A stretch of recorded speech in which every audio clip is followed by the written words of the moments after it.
ಹೇಳಿ ಕೆಲಸ ಒಂದು ಮಾಡಲ್ಲ, ಎಲ್ಲ ಕೆಲಸ ನಾವೇ ಮಾಡಬೇಕು. ಈ ಕಡೆ ಇರೋ ಕಡ್ಡಿ ಎತ್ತಿ ಆ ಕಡೆ ಮಡಗಲ್ಲ. ರಾತ್ರಿ 12 ಗಂಟೆ 1 ಗಂಟೆ ತನಕ ಮೊಬೈಲ್ ನೋಡೋದು, ಬೆಳಗ್ಗೆ 9:30 10 ಗಂಟೆ ಆದ್ರೆ ಹಣ್ಣು ದಾಬಾಕ ಮಲಗಿರೋದು. ಅಷ್ಟೊಂದು ಮೊಬೈಲ್ ನೋಡಿದ್ರೆ ಕಣ್ಣು ಏನಾಗ್ಬೇಡ. ಆಮೇಲೆ ಮುಸ್ಸಂಜೆ ಏನಕ್ಕಿಲ್ಲ, ಮುಸ್ಸಂಜೆಲ್ಲೂ ಮಲಗಿರೋದು. ನಮ್ಮ ಕಾಲದಲ್ಲಿ ಹಿಂಗಿರ್ಲಿಲ್ಲ ಕಣಪ್ಪ. ನಮ್ಗೆ ಕಾಲಲ್ಲಿ ಕೆಲಸ ತೋರಿದ್ರೆ ತಲೆ ಮೇಲೆ ಹೋಗ್ತಾ ಮಾಡುವ ಆಳ್ ಬಸ್ತಿಯವು. ಇಂಥ ಮಕ್ಕಳು ಯಾರಿಗೂ ಬೇಡ ಕಣಪ್ಪ.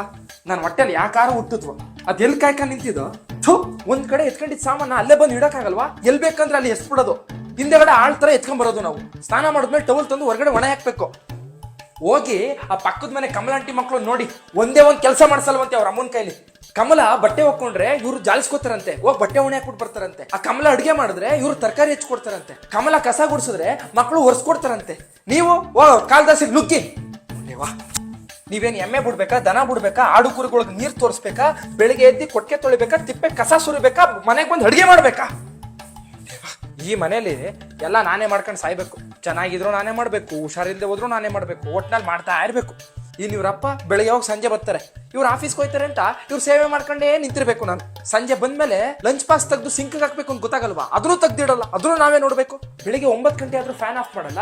ಸ್ನಾನ ಮಾಡಕ್ಕೆ ಅಂತ ಗೀಸರ್ ಹಾಕಿದ್ರೆ 1 ಗಂಟೆ ಆದ್ರೂ ಸ್ನಾನಕ್ಕೆ ಹೋಗಲ್ಲ, ಸಿಡ್ದೋಗ್ಬಿಡ್ಲಿ ಅದು. ಇನ್ನು ನಮ್ಮ ಅತ್ತೆ ಹೊಸಿ ಹಿಂಸೆ ಕೊಟ್ಲಪ್ಪ ನನಗೆ. ದೊಡ್ಡ ಕೇಡಿ ಮುಂಡೆ ಅವಳು. ನರ್ಕದಲ್ಲೂ ಜಾಗ ಇರೋದಿಲ್ಲ ಅವಳಿಗೆ. ಅದೆಲ್ ಪಿಸಾಚಿಯಾಗಿ ಸಾಯ್ತಾದಳು. ನಾನಾಗಿದ್ಕೆ ಸಹಿಸ್ಕೊಂಡಿದ್ದೀನಿ ಇವ್ರ ಜೊತೆ ಎಲ್ಲ. ಬೇರೆ ಯಾವಳಾರ ಆಗಿದ್ದಿದ್ರೆ 3 ದಿವಸ ಇರ್ತಿರ್ಲಿಲ್ಲ ಈ ಮನೇಲಿ. ಮನೆಯ 3 ಬಾಗ್ಲು ಮಾಡ್ಬಿಟ್ಟು ಹೊಂಟೋಗಿರೋಳು. ನಾನಾಗಿದ್ಕೆ 2 ಬಾಗ್ಲು ಮಾಡಿದ್ದೀನಿ, ಹಿಂದ್ಗಡೆ ಒಂದು ಮುಂದ್ಗಡೆ ಒಂದು.